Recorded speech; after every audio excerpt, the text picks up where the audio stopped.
Bismillahirrahmanirrahim. Dulu ketika era murni itu orang sedekah itu biasa, mesti diterima. Hadiah ya biasa mesti diterima. Tapi ketika era Umar bin Abdul Aziz, beliau jadi khalifah, dulu seperti itu namanya sedekah, sekarang suap. Semenjak itu ada aturan baru, kalau orang sedang jabat, kok dikasih hadiah orang berperkara itu enggak boleh, karena potensinya. Dulu enggak kebayang ada suap itu, karena orang kalau ngasih ya ikhlas, bahkan diterima itu sudah senengnya bukan. Nah, saya juga salam templek sidik ngatur kiai. Mulai dolim. Jalukane ora aneh-aneh, ora sekedar ngundang pengajian, jaluk swarga. Amit-amit tenan. Justru iku mari ra swarga, wong salam templek ngono kok jalukane apa? Jadi saya ulang lagi ya. Eling-eling makalah ulama, laula murabbi lama arafna rabbi, walau lal ulama lama arafnal anbiya. Karena kita butuh sanad. Kalau kamu tanpa sanad, maka membayangkan Islam itu sesuai yang kamu bayangkan tadi. Jadi misalnya kita bayangkan Nabi itu figur yang begini-begini. Padahal kadang Nabi itu figur yang secara ilmu soleh itu malah kadang nggak iso nalar. Sing iso nalar itu ilmu yang riwayat. Misalnya gini, Nabi itu punya sisi unik. Kalau dahar itu di depan umum, ya kadang sampai di luar di depan umum. Terus kalau memperlihatkan sebagai manusia itu ya diperlihatkan. Kenapa? Karena Nabi jadi Nabi itu setelah Nabi Isa. Nabi Isa karena begitu sempurna malah kecelakaan dianggap pangeran. Sehingga Nabi itu kalau dahar itu di depan umum. Terus Nabi istrinya banyak. Karena untuk mempertegas bahwa Nabi itu tidak Tuhan. Karena ciri utama Tuhan itu tidak beristri, tidak beranak, tidak makan, tidak minum. Jadi gamane cara bahasa modern itu Nabi justru bikin kontra dengan Tuhan supaya kelihatan tidak sebagai Tuhan. Nak loro yo bangga, nak dahar yo bangga, nak ngombe yo bangga. Justru itu bagus. Itu di ranah ilmu. Tapi nak di ranah rasa kowe kan seneng di panutan sing terkenal ora tau mangan. Terkenalir atau ngombe kan kesannya kan luweh keren. Tapi secara ilmu itu tidak bagus karena nanti ada potensi kecelakaan dianggap Tuhan. Itu contoh-contoh kecil. Jadi itu ilmu. Lalu yang tahu itu ya tak ulang lagi ulama. Justru Nabi ketika sakit, ketika dipanah ya luka, ketika diantemi wong kafir ya berdarah-darah, itu bagus. Orang nggak perlu memitoskan Nabi itu orang yang misalnya nak dipanah ra tedas, dibacok ora apa-apa. Iku gak Nabi pendekar jadi paham. Jadi tapi itu secara ilmu dan sahabat nggak pernah kecewa misalnya nyon sewu Nabi dipanah kok apa-apa ya ra kecewa ya seneng aja. Karena mereka diajari Nabi, aku itu gak pangeran. Tidak, ini saya cerita. Jadi andai kan agama itu tidak berdasar sanad, tidak berdasar ilmu, maka orang akan menghayalkan agama dengan pikirannya sendiri. Itu kan seperti orang idolakan Gajah Mada, wah Gajah Mada terlalu sempurna sampai musno. Jadi gak ada kuburan nih, balik ning langit. Soalnya itu dintilah musno terus macam-macam. Nah bayangkan kalau agama disepertikan itu, betapa bahayanya. Makanya agama itu butuh apa? Sanad. Karena sanad ini yang menjaga konstitusi apa? Agama. Makanya eling-elingin apa? Laulal ulama lama arafnal anbiya, walau la murabbi lama arafna rabbi. Kita tidak pernah tahu Tuhan gitu.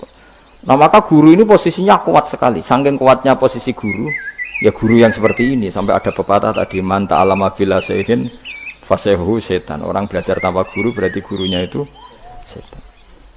Karena ekstrimnya guru ekstrim pokoknya orang tanpa guru itu. Nah kemudian terus mulai ada dominasi. Orang toreko hanya nganggap itu mursyid, mahasiswa yang nganggap itu dosen misalnya. Terus di tradisi ilmu itu guru. Sebetulnya itu tidak itu semua, yaitu bagian dari itu, tapi tidak itu semua. Yang penting itu ada sanad. Sehingga cara pandang itu tadi Nabi di Medina itu waqi'atu ainin, satu fakta sosial. Meskipun dengan segala Madinah tetap itu satu fakta sosial. Buktinya zuriyahnya Rasulullah terbanyak hidup di Kufah. Mulai Sayyid alim-alim di Kufah. Setelah itu pindah ke Yaman. Apakah pindah ke Yaman itu berarti meninggalkan tempat yang pernah disinggahi Rasulullah? Tidak seperti itu. Tapi ciri utama Nabi itu dakwah dan nasrul ilm. Dan yang butuh zaman itu Yaman ya ke Yaman, yang butuh itu ke Indonesia ya ke Indonesia. Nah, andai kan sunnah Rasul dimaknai secara sepihak, kudu urip ning Madinah. Berarti wong Islam sekali gak ning Madinah gak dianggap sunnah. Wah, kan terus panjang jadinya.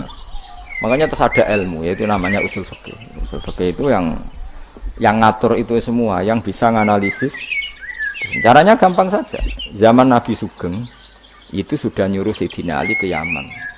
Disuruh dakwah ke Yaman. Beberapa sahabat disuruh ke daerah-daerah terpencil. Artinya apa? Andai kan yang ditempati Nabi Madinah itu jadi sentral harus orang di Madinah, Nabi tidak akan menyuruh orang keluar dari. Tapi nyatanya mereka disuruh keluar demi kepentingan dakwah. Berarti keluar dari Madinah itu bukan meninggalkan sunnah Rasul. Akhirnya terus jadi ilmu. Makanya terus dibedakan mana waqi'atu ainin, mana yang misi. Tentu didahulukan apa misi atau himmah. Jadi itu harus ada ilmunya memang seperti itu. Misalnya termasuk yang paling terkenal saya contohkan berkali-kali. Nabi itu kalau sedekah ya pakai tamar. Kalau uang ya pakai dinar. Tapi ilmu kita tahu maknanya itu adalah alat tukar. Sehingga di Indonesia kita sedekah pakai rupiah. Kalau Nabi pakai tamar kita ganti beras karena maknanya kut, makanan pokok. Ojo kok pepeh niru Nabi. Lagi niru Nabi saiki berarti sedekah rupiah gak niru Nabi. Nabi gak pernah sedekah pakai rupiah, tapi pakai apa? Dinar. Nah itu terus ada ilmunya. Yaitu disebut ada ilmu waqi'atu ainin. Kebetulan Nabi orang Mekah, maka sedekahnya pakai dinar. Di era itu orang Mekah seringnya dahar kurma. Terus itu semua dimaknani kut sama alat tukar apa? Kut sama alat tukar. Sekarang alat tukar rupiah ya berarti sedekahnya rupiah. Kalau zakatnya dulu makanan pokok di Mekah ya kita zakat pakai makanan pokok di Indonesia. Maknanya beras. Itu ya ulama lagi yang tahu itu ulama.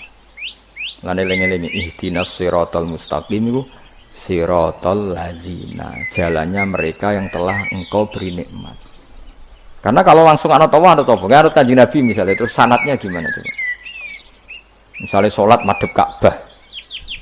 Itu ya sudah kita anut Nabi sholat itu madhep Ka'bah.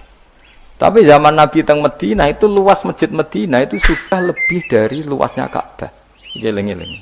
Dina ana wong fanatik Ka'bah itu fanatik presisi Ka'bah itu rapati ngaji. Zaman Nabi Sugeng itu luas masjid Madinah itu sudah lebih luas ketimbang Ka'bah. Ka'bah itu hanya 18 kali 16 meter. Saya rungokno 16 sampai 18 meter diameternya ini. Berarti kalau ingin kenceng Ka'bah semua masjid harus luas maksimal itu 18 meter. Karena kalau masjid itu 50 meter berarti ujung yang sana sampai sana itu sudah tidak center Ka'bah. Kalau ingin center harus bentuk U. Iya kan? Kalau Ka'bah itu 18 meter, kalau ingin kenceng Ka'bah berarti masjid semua harus berapa luasnya? 18 meter. Nanti kalau 50 meter yang ujung sana sama ujung sana, bodoh utopia, bodoh. Tapi zaman Nabi Sugeng itu masjid di Madinah itu sudah lebih luas ketimbang diameter. Itu menunjukkan bahwa madhep Ka'bah itu tidak harus persis Ka'bah untuk jarak yang jauh, cukup jihah itu namanya arah. Ya terus seperti itu. Lagi-lagi laulal ulama lama arafnal ambiya. Kemudian nasah mansuh.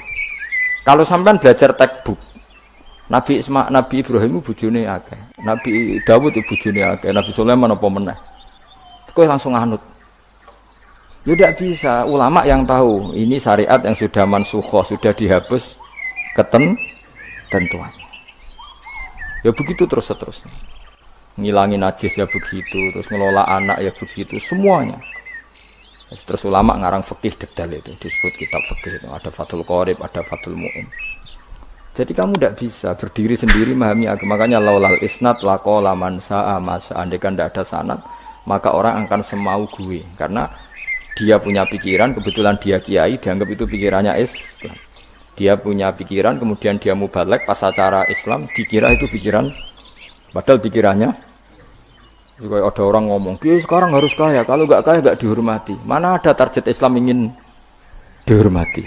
Itu satu kesalahan. Bilang harus kaya. Mana ada di antara hukum fikih itu kaya itu harus. Mengharuskan sesuatu yang tidak wajib itu dosa besar. Ijabu malam yajib. Itu dosa salahnya kebanyakan. Terus target supaya dihormati. Mana ada target Islam orang ingin diridani Allah, pengen dihormati uang. Lucu meneh kan itu mesti pikirannya sendiri. Tidak mungkin itu pikiran Islam. Ya dari ilang-ilang ya laulal isnad laqala man sa'a masa. Andai kan tidak ada sanad maka orang mau ngomong apa saja ngomong. Terus dibutuhkan sanad. Termasuk hal-hal sing ekstrim itu juga butuh sanad. Misalnya ini contoh paling gampang ya. Ada dua orang saling bunuh, sama-sama mukmin, sama-sama membawa pedang tarung, terus yang satu terbunuh. Zaman Nabi Sugeng itu ngendikan al-qatil wal maqtul finnar, yang bunuh dan yang dibunuh di neraka. Buktinya zaman sahabat itu iskal itu janggal. Hadza al-qatil ya Rasulullah, fama balil maqtul. Oke, kalau yang terbunuh, yang membunuh masuk neraka saya sepakat ya Rasul. Tapi kalau yang dibunuh dosanya apa? Jawab Nabi, innahu kana harison ala qatli sahibi. Yang terbunuh sebetulnya mentalnya pembunuh, cuma nasibnya. Maka yang diukur Islam itu himmah, bukan nasib. Dia terbunuh itu fakta, tapi mentalnya pembunuh, sehingga dia harus masuk neraka karena mentalnya pembunuh. Nasibnya terbunuh, tapi mentalnya pembunuh, sehingga al-qatil wal maqtul finnar. Nah itu seperti itu. Kalau nggak kita pakai riwayat nggak bisa, kita masih pakai logika yang qatil di neraka, yang maqtul di surga. Maka jangan-jangan kita di Indonesia bisa saja kita ini Islamnya luar biasa, karena justru di Indonesia itu kita dakwah. Makanya di guyonan kiai terkenal itu, ini kisah nyata tapi jadi guyonan, tapi nyata. Ada orang dari beberapa negara yang sudah tertib manajemen, jadi imam masjid digaji, muadzinnya digaji. Bahkan sekedar muadzin itu bawa BMW kalau mau ke masjid. Singkat cerita si kiai-kiai ini, ulama-ulama internasional ini datang ke Indonesia, di Surabaya pas itu tepatnya, bangga. Imam di sini dapat apa? Tidak dapat apa-apa. Betul nggak dapat dia nggak apa-apa. Imam akbarnya saja nggak dapat apa-apa. Wah mereka cerita, wah kalau di kita digaji gini. Karena negara sudah peduli sama imam masjid, sama imam musola gini.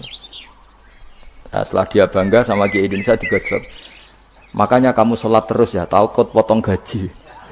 Itu kagetnya bukan main yang ulama-ulama internasional. Karena kalau satu bulan itu gajinya pas itu cerita 70 juta yang kelas Timur Tengah itu. Bisa kamu bayangkan berarti per sholat berapa ya? Kan satu sholat itu 5 ya, 5 kali 30 berapa? 150. Berarti per sholat nilainya sekitar 1 juta ya? 500.000 ya? Berarti kalau nggak sholat 2 kali potong 1 juta.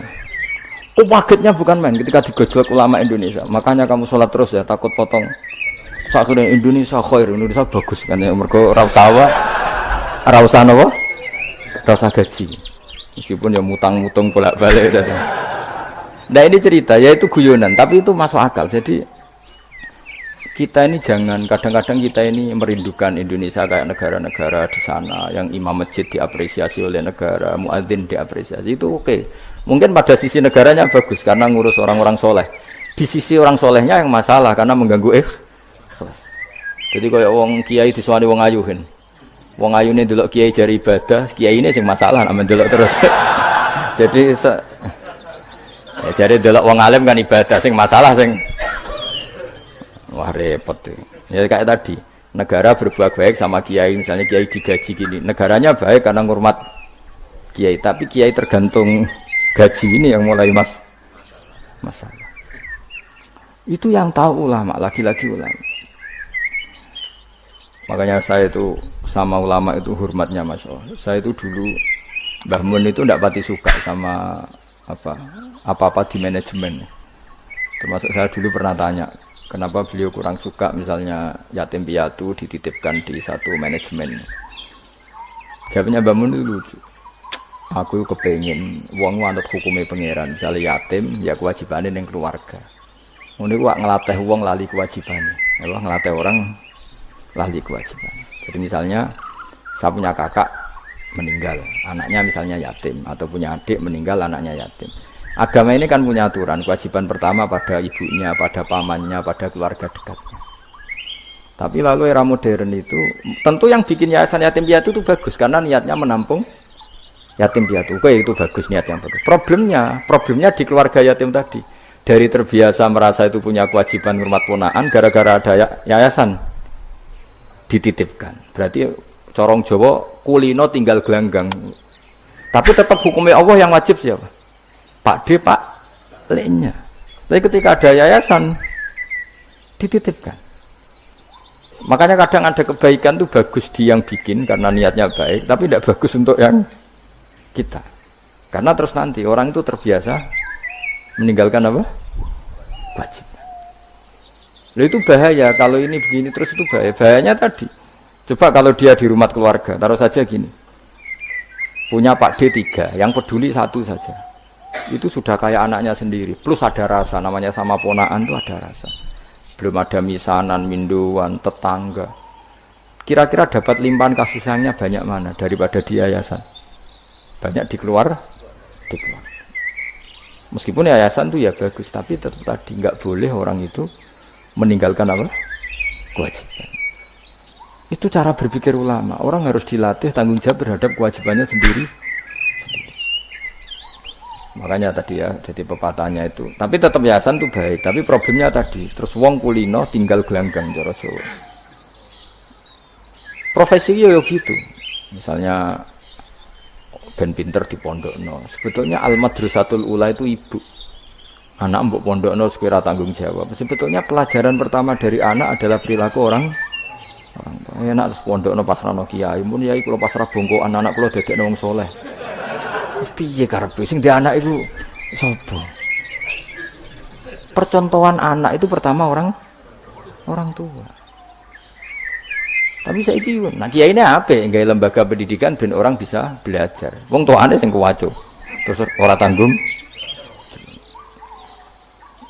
Makanya lucu kan akhirnya kiai itu saake didik santri seneng akhirat mulai diwari kedunyan meneh mbek wong tuane. Dadi anggere mulai kambuh. Mondok apik neh kok mulai.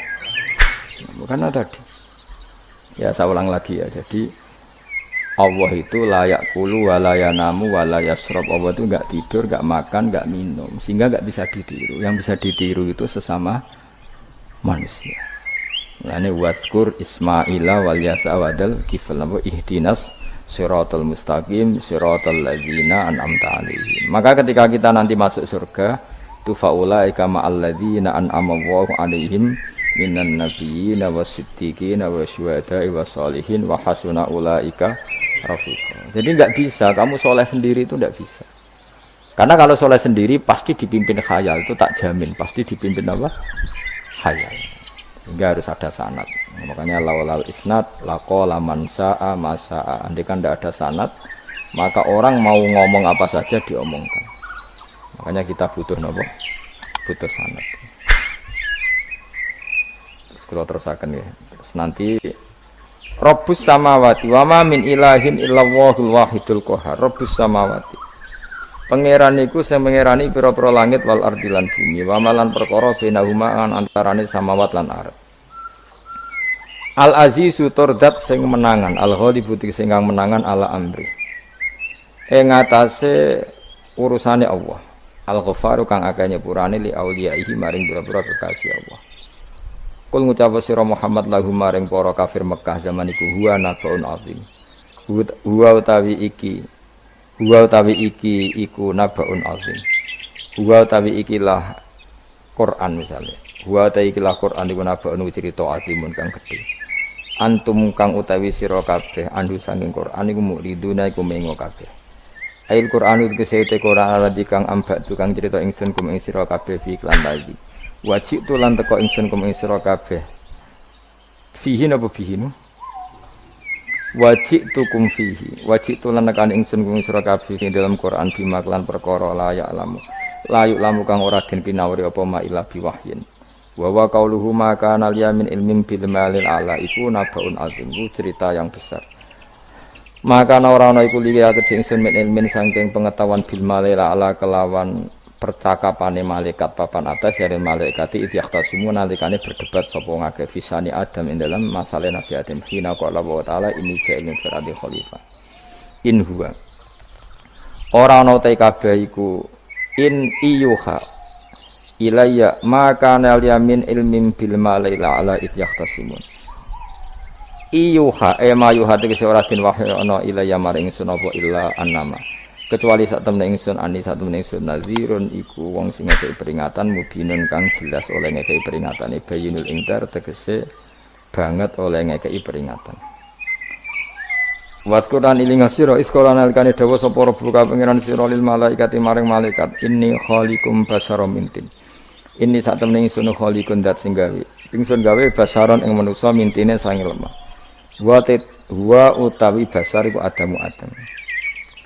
faida sawaituhu mongko nalikane wis nyempurnana ingsun hu ing Adam atmam tu tegese nyempurnana ingsun hu ing Adam wa nafakhtu lan yub ingsun ajra itu tegese melakono ingsun fi ing dalam Adam min ruhi sanging roh gawean ingsun wa namanani sandut kula man min ruhi sanging roh gawean ingsun ora maknane min ruhi sanging roh ingsun berarti Adam ditiup ruhi Allah terus di Adam ada ruhi Allah kuwi dadi setengah Nasrani kuwi dadi Roh Kudus iki dadi ngene repot dadi namane iki sanut aku wis wae min ruhi sanging roh sing digawe ingsun rada bulet menan fasara mengko dadi sapa Adam ku khayan dadi urip nah wa idhafatur roh ta ngidhofano lafat roh ilahi maring min ruhi ku tasrifun mung ngekeki penghormatan di Adam maring Adam lagi-lagi ini malaikat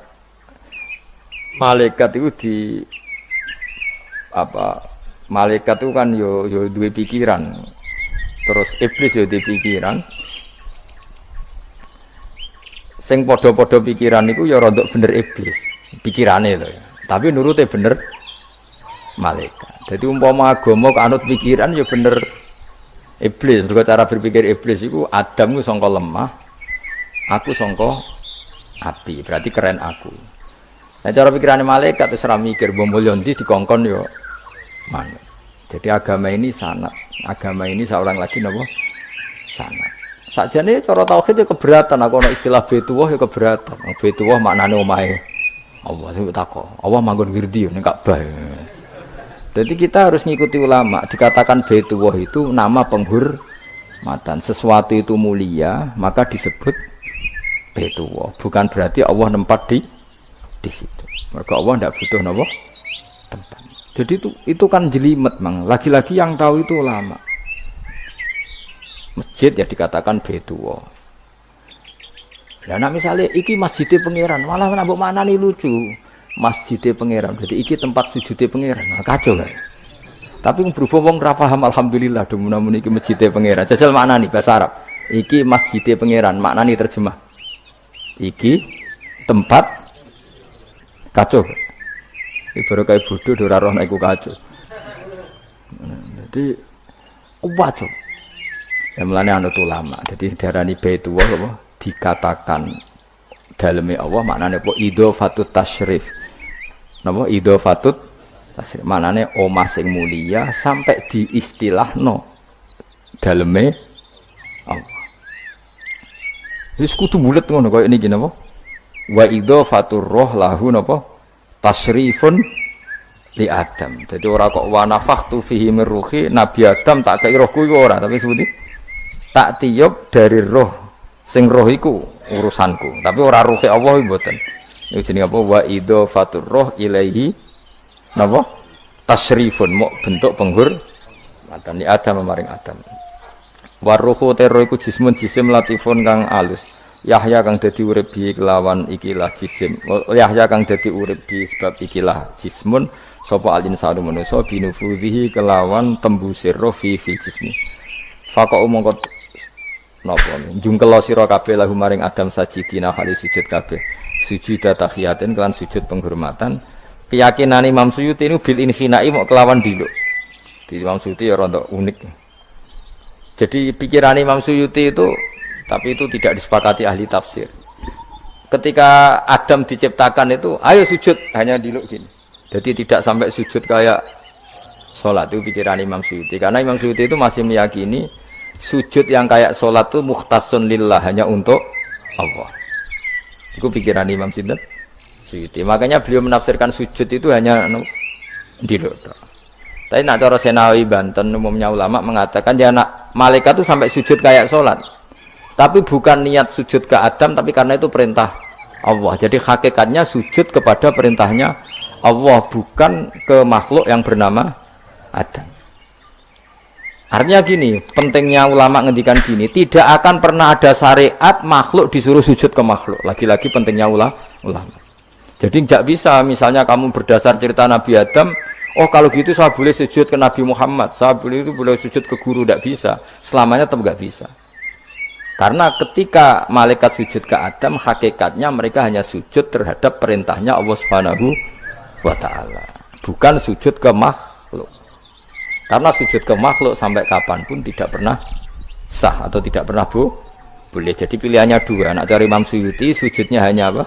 Diluk, kayak diluk pas apa? Kayak orang-orang Cina itu, pokoknya diluk gini. Kedua, atau memang kayak sujud pas sholat, tapi bukan niat sujud ke Adam sebagai makhluk, tapi sujud karena itu perintahnya Allah Subhanahu wa ta'ala. Jadi hakikatnya sujud kepada Allah. Makanya kalau dalam ngaji-ngaji ulama itu agama ini dari awal unik. Allah melarang sujud kepada batu, tapi kita sholat itu madhep Ka'bah. Kemudian juga ada batu. Makanya kita harus menanamkan bahwa semua sujud itu lillahi ta'ala. Dan soal ada arah, ya penting arah. Nggak mau arah madhep segoro kidul, repot. Jadi arah itu mau dipakai kesepakatan untuk menunjukkan kalau kita muslim, arahnya sujud itu ke Ka'bah. Tapi tetap sujud kita hanya lillahi ta'alanya karena Allah. Saya ulang lagi ya, jadi itu pentingnya ulama. Hanya ada dua versi. Satu, malaikat tidak sujud kayak sholat, tapi hanya diluk. Ini cara Imam Suyuti, napa? Sujud tahiyatin bil inhina, napa? Bil inhina. Tapi kalau banyak ulama mengatakan ya sujud betul, tapi tidak niat sujud ke Adam, tapi tunduk kepada perintahnya Allah Subhanahu wa ta'ala. Fasajata mongko sujud sapa al malaikatu malaikat kulluhum sakabehane malaikat ajmauna halis kabehane kabeh. Fihi ku tetap ing dalam dawuh kulluhum ajmaun takkidani utawa taukid loro yaiku kulluhum dan ajmaun illa iblis kecuali iblis. Wa ta iblis ku abul jinni ku abul jin. Karena ana sapa iblis ku benal malaikat ya antarane para malaikat. Istakbara sombong sapa iblis wa kana lan ana sapa iblis minal kafirina setengah sange wong sing kafir kabeh fi ilmillahi taala ing dalem ilmune Allah taala. Kala dawuh sapa wa taala ya iblis wa iblis ma manaka mau te apa iku mana ngalang-alangi apa maka ing sira antas juta ento sujud sira lima maring perkara kholaqtu kang gawe ingsun biadaya kelawan tangan loro ingsun manane kelawan kekuasaan ingsun. Manane yadaya di maknane nang ulama mergo nak maknane tangan kok repot nah berarti Allah duwe tangan. Terus dirubah memang Suyuti diciptakan dengan tangan saya sendiri. Maknanya apa? Tawalle itu tegese nguasani ingsun khalqahu ing gawe Adam. Jadi Adam tak bikin sendiri. Maknanya ya pokoknya ngono. Jadi biadaya itu istilah penghormatan. Bukan hakikatnya Allah bikinnya pakai tangannya. Wa utawi iki ku tasrifun iku bentuk penghormatan di Adam maring Adam. Fa inna kula makhlukin mongko sak temene hakikate kabeh makhluk ya tawala nguasai sapa Allah khalqahu ing gawe kula makhluk. Astakbarta am kunta minal alin. Astakbarta ana ta sombong sira al ana ing dalem saiki anis sujudi sing istifhamu taubihin. Am kunta ana ta te sira minal alin setengah sangge wong sing sombong-sombong kabeh.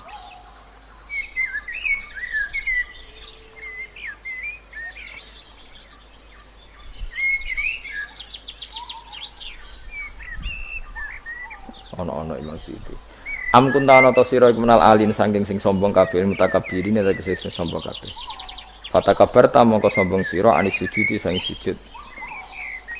Terus likaunika krana anane sira iku minhum setengah saking wong sing kumuluhur. Kala ngucap sapa iblis ana khairum minhu. Ana uta ingsun khairun wa apik minhu tinimbang Adam. Kula niku karena lebih keren timbang Adam. Kholak tandamel panjenengan ingsun minarin saking materi api. Wa kholak talan damel panjenengan ing Adam mintinin saking materi napa lemah. Kala dawuh sapa sinten kala dawuh sapa Allah. Fakhrus mongko metu sira minha saking swarga minal jannati swarga wa qila minas samawati sing pira-pira langit. Jadi sebetulnya mulai dulu itu ya ada khilaf. Fakhrus minha itu dari surga atau wakilah minas samawat. Fa innaka Debat itu kurang penggawian. Surga zaman Adam itu sama enggak dengan surga yang nanti untuk kita di surga? Wah, ya sama. Kalau sama sekarang di mana? Seribet, wong nganggur-nganggur seribet. Wong bus warga ora mesti kok geger perkara kok. Mas parah. Itu Yahudi, takok anu niku takok anu kok. Yahudi. Nabi nanti takok Yahudi, Muhammad nak langit bumi ku sok ben hancur pas kiamat. Terus manusa sing mati mulane Adam sementara ditakok endi. Jadi nak takok ngono mirip so. Mirip Yahudi. Nak mirip sugih apa apa, nak mirip ngamure. Jadi agama ini selalu disoal pakai akal. Jadi agama tanpa akal ya ora iso berdiri, tapi kalau terlalu bawa akal itu ya repot. Ya makanya tadi itu pentingnya riwayat. Seorang lagi pentingnya apa? Riwayat.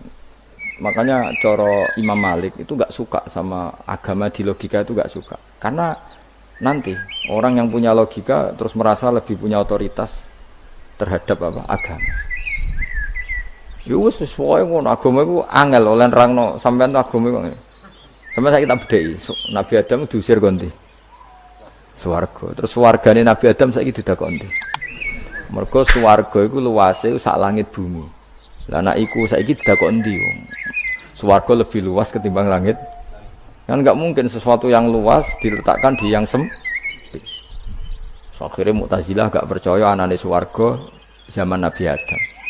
Jadi swarga sing cipta Adam itu tidak sama dengan surga yang nanti arduhas samawati wal ard.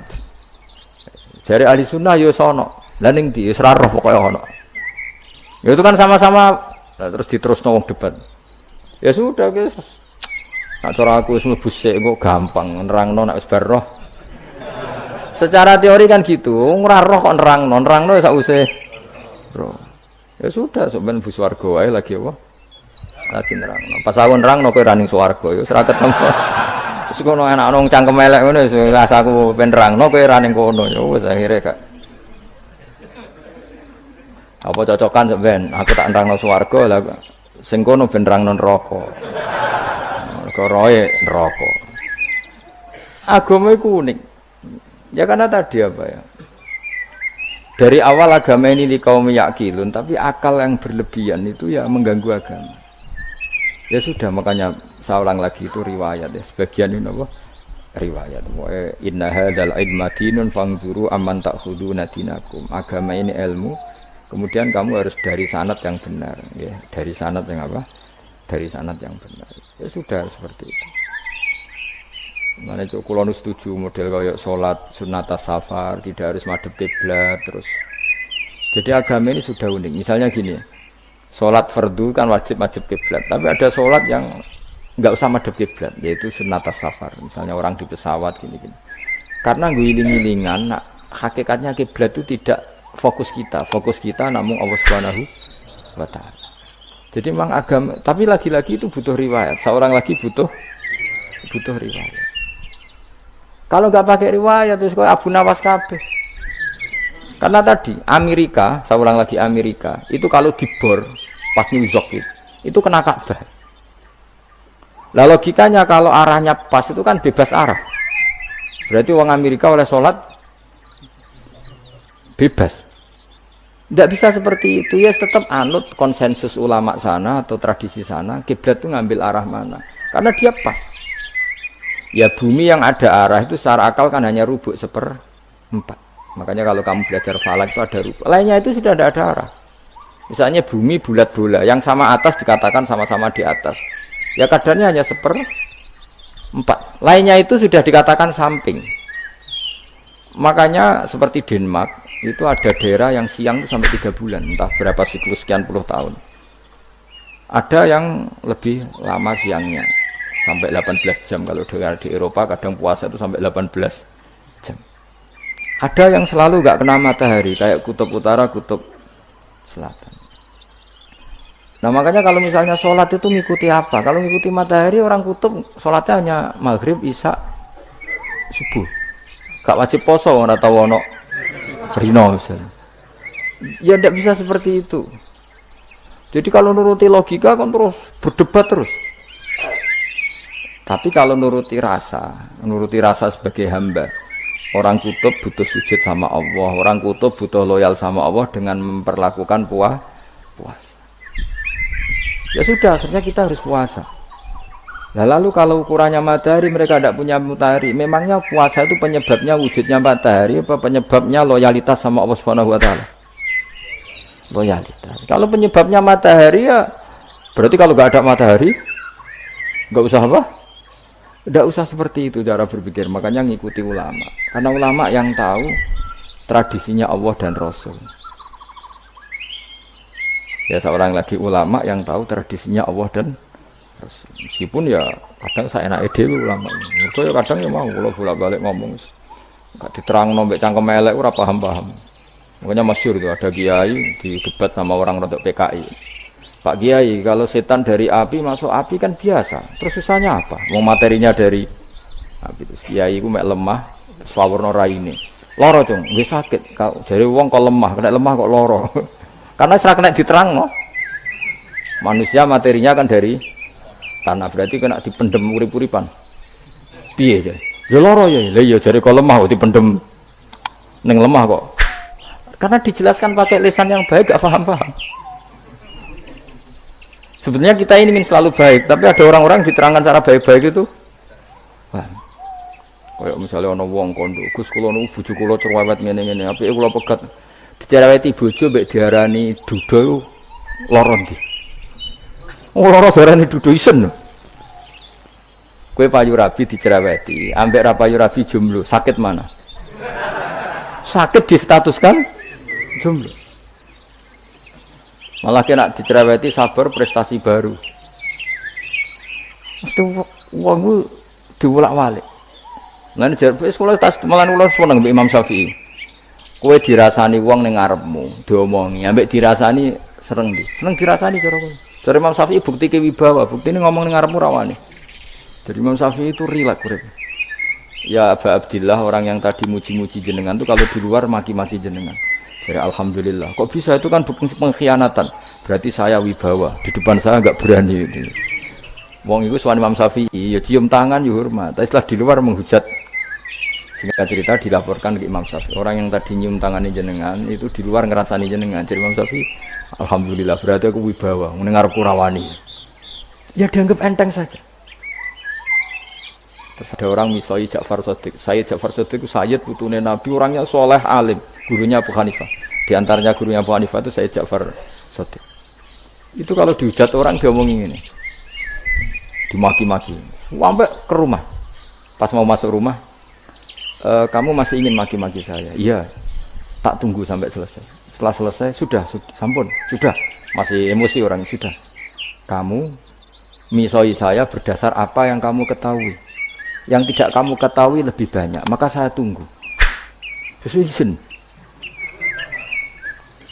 izin sampai terus ketika ditanya, kenapa engkau sabar ketika jenengan saya pisui? Orang ini akhirnya tobat, mencium tangannya, mencium lututnya. Jawab saya Ja'far Shadiq ini. Aturahu tu'so kurhan, aturahu yu'so kurhan. Kowe ora paham kalimat itu, tapi tak terangkan ben dadi wali. Kowe roh pangeran. Ya tahu. Sing durakani pangeran tuh banyak enggak? Yang maksiati pangeran tuh banyak enggak? Banyak. Lah iya pangeran sing di langit bumi wae dimaksiati, apa meneh di rumah aku. Akhirnya terus. Jadi orang-orang soleh itu cara berpikir itu di luar kapasitas kamu. Apa ya? Mereka itu hanya Allah, taunya itu hanya Allah. Aku kan enggak egois, harga diri. Mana ada agama berdasar harga diri itu. Kalau dalam bahasa Arab disebut hamiyatul jahiliyah, itu gengsi nopo jahiliyah. Makanya ketika saya berkali-kali cerita itu, ada seorang ulama dipanggil tetangganya nom. Setelah sampai situ, sudah kembali, saya tidak butuh kamu. Setelah sampai rumah dipanggil lagi, sudah kembali lagi sampai 3 kali. Ulamanya tetap ceria, tetap nyaman. Ketika ditanya, kenapa engkau tetap nyaman? Wahai pemuda, kamu itu tetangga saya. Kata Allah dan Rasul, nak kue iman be Allah Rasul kon ngapiki tangga. Lah kon ngundang aku ya teko. Ya seneng wong nuruti perintahnya. Ketika kamu nyuruh saya kembali, ya saya kembali. Memang itu keinginan kamu. Kue tanggaku, aku kon nurut mbek tangga. Aku ora urusane mbek kowe. Aku mau nyaman mbek perintahe Allah. Nangis pemuda tadi itu tobat. Kalau kamu kan warga diri orang kok dipimpong. Ini gak bakat wali blas. Jadi orang dulu itu nyaman. Karena ya pikirannya namung Allah Subhanahu wa ta'ala. Umar bin Abdul Aziz itu termasuk khalifah paling soleh setelah periode sahabat. Itu mau kapundhut itu sewantai seneng. Ketika keluarganya menangis, kenapa kamu menangisi saya? Ya karena engkau mau mati. Memangnya kalau mati mau kemana aja? Ila khairi madhubin ilaih, ke zat terbaik. Terus aku mbok kon urip awar kowe gak jelas iso ngrumat aku ta ora. Anak Allah malah jelas. Saiki apik ndi urip mbek wong ora jelas sampai sing jelas. Ya wis terus kapundhut. Kowe kan gak mati ku wedi. Dosane akeh. Lah mengko nek urip terus ra dosa apa tengene. Gaya tok wis. Dosa kula cek kathah Gus kok mati terus. Ya malah apik mati ora dosa meneh. Biasa wae nek apik mati biasa karena potensinya kamu urip suwi ku dosane apa taat meneh. Ya jawab. Potensi ini. Dosa meneh apa taat meneh? Apa ya dosa ya taat. Terus pas mati, pas taat atau pas dosa? Ya ora usah ngono biasa ya. Ape mati, mati ae matur pangeran Gusti nak saene mati nggih. Mati mawon nak saene urip nggih. Mawon Gusti semua anut jenengan. Zaman kula urip sing ngrumat nggih jenengan, mungkin sampean mati sing ngelola nggih napa? Jenengan pun donya sing ngurusin jenengan. Kan sebenarnya kalau kita berpikir gitu kan nyaman. Zaman kamu hidup yang mengendalikan jantung, paru-paru, oksigen juga Allah. Dan kamu nggak tahu caranya, tahu-tahu hidup. Tapi setelah mati dikubur kamu iskal. Lalu sistem pernafasan saya gimana setelah saya mati? Memangnya zaman yang donya kowe roh. Oh karena ada oksigen. Terus oksigen wujudnya karena apa kowe ya ora roh. Oksigen dari zat gini lah zat iku kok sapa ya ora roh. Mau gaya tok ngomong mau tetep akhirnya ora roh. Mana kadang kalau gawak mbek goblok wis ora roh kabeh dari awal mau alam pokoke gak usah nerang.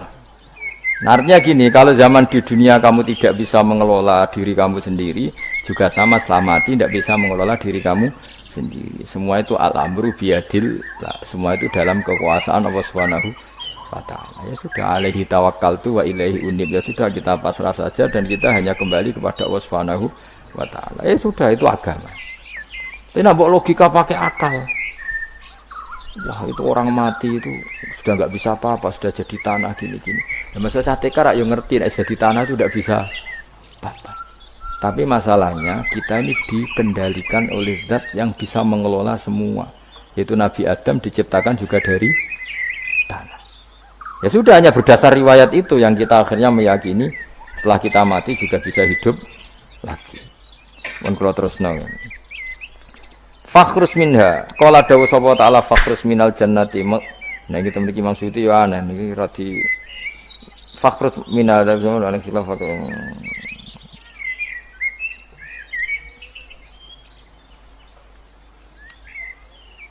fakhrus mangko metu sira minha sanging jannah minal jannati swarga wakila minas samawat. Fa inna kamu ka sak temne sira rajimun wong sing dilaknati matrudun sing kang dilaknati. Wa inna alaika lan sak temne kowe ngatasi sira laknati lanat ingsun la yaumidin maring tumeka hari pembalasan il jaza. Kala ngucap sapa iblis robbi do pengiran ingsun fang fir mongko kula aturi nyeki tempo panjenengan ingsun la yaumi batun maring dinane dintangekno sapa manusa inas. Kala dawuh sapa fa inna mongko sak temne sira guminal mungdarin saking wong sing dikai tempo ila yaumil waqtil ma'lum tumeka maring dina sing ditentokno. Waqtan nafqatil ula wektu tiupan sing pertama. Kala ngucap sapa iblis fa bi izzati mongko demi kehormatan panjenengan la ukhyanna iktine bakal nyesatno ingsun hum ing para manusa ajmain halis kabehane kabeh. Jadi iblis wis bersumpah akan menyesatkan semua manusia. Iki rasa kuwatir, iblis itu ya dhaif, iblis ya lemah. Nyatane ya kowe tetep ngaji jalalan. Berarti ora sukses menyesatkan. Kodang di kowe iblis. Ya kodang sampean dikon ra ngaji tetep ngaji. Dikon paham tetep ra paham berarti. Berarti iblis itu enggak keren loh. Betul, saya setiap melihat orang sholat itu menyaksikan kekalahan apa? Iblis. Jadi iblis itu ya kalah orang kok hebat ya ora. Biasa mawon, ora usah mbok sing hebat ya namung pangeran. Ila ibadaka kecuali kaulane panjenengan sing sange ibad al-mukhlasina sing ikhlas kabeh. Jadi dari awal iblis wis menyerah ngadepi orang sing ikhlas. Ikhlas itu dimulai dari awalnya. Cara bahasa engkes pokoknya hilir sampai hulu sampai hilir kudu ikhlas kabeh. Misalnya kita duit, yakin nek iku wae Allah. Sehingga kita ketika ngasihkan orang itu kamu enggak merasa itu milik kamu. Sehingga enggak gampang undat. Selagi itu kamu benar keduanya awalnya salah itu masih mungkin ndak ikhlas. Uang ini milik saya, tak kasihkan kamu dengan ikhlas. Kalimat milik saya ini menjadikan suatu saat kamu jadi iso undat-undat karena milik saya. Tapi kalau ikhlasnya dari depan, uang ini milik Allah, ilmunya bahak milik Allah, terus tak kasihkan kamu juga hambanya. Dari awal kan merasa saya tidak punya apa-apa. Tapi selagi saya ikhlasnya hanya separuh, ilmu saya tak kasihkan kamu karena Allah, berarti masih potensi enggak ikhlas ya. Jadi kalau ngelatih ikhlas itu harus dua-duanya. Kamu punya uang milik Allah, punya ilmu milik Allah, punya jabatan milik Allah, kemudian kamu kasihkan sesuai perintah Allah, itu lebih mudah ikhlas karena la haula wala quwata illa billah. Selagi masih separuh saja salah, itu potensi berikutnya juga ikut salah. Misalnya aku ngurmat yatim kok ikhlas, duitku tak kena. Kata duitku itu menjadikan suatu saat. Dulu tak rumat, saiki jebule lali aku. Tapi kalau alhamdulillah saya pernah digerakkan Allah ngurmat yatim dengan milik Allah juga. Sehingga kita sekedar pernah melakukan ketaatan ini senang. Enggak penting berikutnya anak yatim ini nanti peduli kita apa enggak penting. Itu ikhlas ya. Ikhlas itu sesuatu yang semuanya lillahi ta'ala ya. Dan inna sholati wa nusuki wa mahyaya wa mamati lillahi rabbil alamin. Itu iblis menyerah. Kecuali hamba jenengan sing ikhlas. Qala fal haqqu wal haqqu aqul. Binas fi fal haqqu mongko te barang kebenaran wal haqqu aqul. Binas fihima kelawan nasabnya fal haqqu wal haqqu wa rafil awal wa nasbisani. Fanasbu bil fi'li ba'da wa nasbu awal kila bil fi'lil mazkur wa kila alal maskar ya haqqu hiqqu al haqqu wa kila ala nasi harfil qasam wa rafu ala mubtada'un mahdhuful khabar fal haqqu minni wa kila fal haqqu qasami. Wajahul qasam la amna yektine bakal ngebayi ingsun jahanam ing neraka jahanam nika sange sira bi abi zurriyat tiga tisik lan zuriyah panjenengan manan sange wong tabi kang anut sapa man ka ing sira mining sange para manusa asmaina halis kabehane kabeh. Niku mun bakasan-bakasan aku wis pokoke sampean maca kena kira kita napa qala fal haqqu wal haqqu napa aku mun liyane niku kira macam-macam wonten sing napa nasab rofa ana sing nasab soalnya ini kados khilaf-khilaf niku. La'am nayaktine bakal ngebae ingsun jahanam namain neraka jahanam nika sing sira bizuriyatika kelaman anak turun sira. Wa mimanan sange wong tabi kang anut sapa man ka ing sira min sange anas ajmaina halis kabehane kabeh. Kul ngucap sira Muhammad ma as'alukum ora njaluk ingsun kuming sira kabeh alaihi ngatasi iki ala tablighi risalati tegese ngatasi nyampe utusan min ajrin saking opah apa wae julin tegese opah. Ajrin maknane julin. Wa ma'ana lan ora ana saking utawi ingsun menal mutakallifina iku wong sing memaksakan kebenaran kabeh. Maksudnya mutakallifina memaksakan kebenaran sampai tak rewangi bohong, tak rewangi rekayasa ilmu taqawilina. Tegese wong sing gawe-gawe kabeh Al-Qur'an ing Qur'an min tilqai nafsi saking sisi awak dhewe ingsun. In huwa ora ana te Qur'an imal Qur'an ora ana te Qur'an iku illa zikrun kecuali dadi kehormatan atau dadi zikir atau dadi nasihat. Idzatun tegese dadi nasihat lil alamina kedhe wong salam kabeh. Lil insi tegese kedhe manusa wal jinni lan jin. Wal uqala ilan pira-pira wong sing duweni akal. Dunal malaikati ora kok malaikat. Tapi niki nggih pendapat dunal malaikat. Maksudnya Quran itu memperingatkan orang supaya dari tidak soleh menjadi soleh. Sementara malaikat mesti napa? Soleh, jadi tidak perlu diperingatkan dengan apa? Quran. Tapi niki pendapat Imam Suyuti. Banyak ulama yang mengatakan malaikat pun butuh Quran karena untuk tasyrif, untuk satu kehormatan. Kan masyhur itu khilafnya ulama. Apakah malaikat itu termasuk umatnya Kanjeng Nabi Muhammad SAW? Ada ulama yang mengatakan cara pandang Nabi diutus itu untuk mensolehkan yang tidak soleh atau mensolehkan yang potensi tidak soleh. Kan orang itu ada dua. Ada yang memang tidak soleh disolehkan. Ada yang potensi tidak soleh, sebetulnya sudah soleh tapi potensi juga tidak soleh, terus disolehkan. Nah malaikat ini kan tidak berpotensi maksiat, sehingga nggak butuh nabi. Saya ulang lagi, malaikat itu kan nggak mungkin tidak soleh, selalu soleh, berarti nggak butuh nabi. Itu cara pikiran Imam Suyuti, sehingga dia mengatakan Quran itu memperingatkan semuanya kecuali malaikat, karena malaikat tanpa diperingatkan sudah soleh. Tapi kata ulama yang lain tidak seperti itu. Malaikat tetap senang sebagai umatnya Rasulullah Shallallahu Alaihi Wasallam karena butuh status tasyrif. Tasyrif itu keren. Nanti ditakoki kowe melok kelompok isopo, melok kelompok Kanjeng Nabi Muhammad Shallallahu Alaihi Wasallam. Sehingga kalau nanti ditanya Allah, mimman anta misalnya, min ummati habibika Muhammad. Itu keren, karena termasuk umatnya kekasihmu Nabi Muhammad Shallallahu Alaihi Wasallam. Lalu kamu ngikuti apa? Yo min ahsani kitabik, maksudnya ngikuti kitab terbaikmu ya Allah. Sehingga mereka ikut umatnya Nabi bukan karena disolehkan, tapi karena tasrif, satu kehormatan. Itu yang diikuti ulama. Tradisi kita ahli sunnah ngikuti yang pendapat itu, ngikuti bahwa malaikat pun suka dikategorikan umatnya Kanjeng Nabi Muhammad Shallallahu Alaihi Wasallam karena nambahi tasrif. Nambahi apa? Tasrif. Masyhur itu Imam Suyuti dalam hal ini kita ngikuti ulama mayoritas, bukan ngikuti yang ini. Masyhur kan Jibril ditanya, kan itu ketika Jibril ketemu Nabi Muhammad ditanya, untungnya apa kamu jadi safir? Safir itu kira-kira terjemahan bebasnya panitia saya. Jibril itu kan ya jauh dari langit turun bumi, dari langit itu kan jauh. Terus kamu untungnya apa? Karena Jibril itu tahu betul peristiwa yang pernah dilakukan Allah. Yaitu kayak apa malaikat yang di langit bisa diusir karena kesalahan tertentu. Malaikat yang sok suci kayak siapa itu Harut Marut juga dihinakan seperti itu. Dan Jibril tahu betul Allah itu yaf'alu ma yasha. Jadi yang sekarang malaikat bisa saja jadi pokoknya tahu betul Allah bisa melakukan apa saja. Karena Jibril tahu betul Allah, karena dia ketua malaikat. Kan kita tahu misalnya ada sejarah siapa? Harut Marut, dari malaikat menjadi hina seperti itu. Jibril akhirnya tanya, ya sudah, Jibril punya terus ditanya Nabi, kamu untungnya apa setelah jadi safir saya, jadi panitia yang ngurusi wahyu. Terus kata malaikat Jibril, saya tidak pernah merasa aman.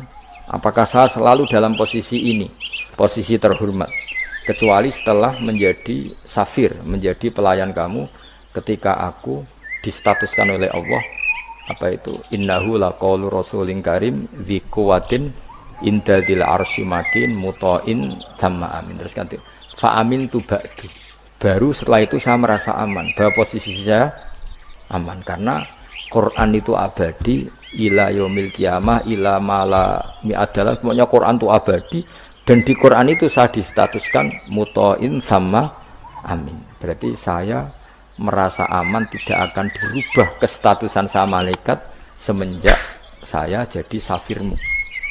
Intinya Jibril juga mendapat kehormatan karena ngitmai Quran. Paham ya? Makanya kita di sini mengatakan ini pendapat Imam Suyuti, tapi hampir semua ulama berpendapat apa? Malaikat pun ikut mendapat berkahnya Kanjeng Nabi Muhammad Shallallahu Alaihi Wasallam. Jenenge apa? Berkah tasrif. Napa berkah napa? Tasrif, jadi punya status kehormatan. Nah, yang dikatakan Imam Suyuti itu murni logika. Murni logika tadi, yang namanya Quran itu memberi peringatan supaya enggak soleh menjadi soleh, dan malaikat tidak butuh itu karena sudah selalu soleh. Ya, jadi itu logika saja. Tapi kita berkeyakinan malaikat pun butuh, tapi untuk kehormatan. Jadi wala ta'lamunna, yang lan yektine bakal ngerti temen sira kabeh ya kufar Makkah penduduk Mekah naba'ahu ing ceritane Quran. Ini ayat populer kula. Jadi kita ini pasti akan menyaksikan kebenaran beritane Quran ila yaumil kiamat. Sanurihim ayatina fil afaqi wa fi anfusihim hatta yatabayyana lahum annahul haq. Wala ta'lamuna yektine bakal ngerti sira kabeh ya kufar Makkah wong kafir-kafir Mekah naba'ahu ing ceritane Quran khabar sidqi, tegese cerita kebenarane Quran ba'dakhinin sause kok. Tapi iki dawuh pangeran. Terus Imam Suyuti nafsiri yaumil kiamah. Ya, tapi ini lagi-lagi tafsir ya, bukan Quran. Jadi cara Imam Suyuti kamu akan tahu berita kebenarannya Quran setelah kiamat. Tapi nyatanya sebelum kiamat pun kita tahu banyak tentang berita benarnya apa? Quran. Bisa beri contoh ngeten ya. Niki ben nambah iman kula jenengan teng Kanjeng Nabi Muhammad sallallahu alaihi wasallam. Nabi itu Nabi itu kan orang yang mukjizatnya jelas Quran, ya jelas kita sepakat Nabi itu orang yang mukjizatnya itu ngendikan Konstantinopel. Nabi itu orang Mekah, itu orang Mekah, orang Medina. Itu ngendikan Turki, itu kan jauh sekali karena Turki itu ikut Barat. Tapi Nabi zaman itu ngendikan lataf tahunnal Konstantinia, kamu pasti nanti menaklukkan Konstantinopel. Terus Nabi menyebut pasukannya, menyebut tentaranya. Terus al-amru kama akhbarahu, kemudian kenyataannya Konstantinopel zaman Nabi itu kan hanya menguasai Mekah Medina. Dereng duki putih-putih. Tok Syria itu era Umar. Tapi era Pangeran Fatih pun berapa ratus tahun setelah Nabi baru menaklukkan apa? Konstantinopel. Mergo Nabi nate dawuh mulai sekarang sampai kiamat uridot alia umati, umatku dipertontonkan. Jadi Nabi sempat delok kalau cara Jawa TV lah. Jadi menawa Nabi ya pirsa ngaji Jalalain paham ora paham ya. Ini termasuk daftar yang diperlihatkan kepada Nabi. Jadi ini akhir zaman ono wong ngaji nggo 3 perangkat kitab, pulpen, rekam.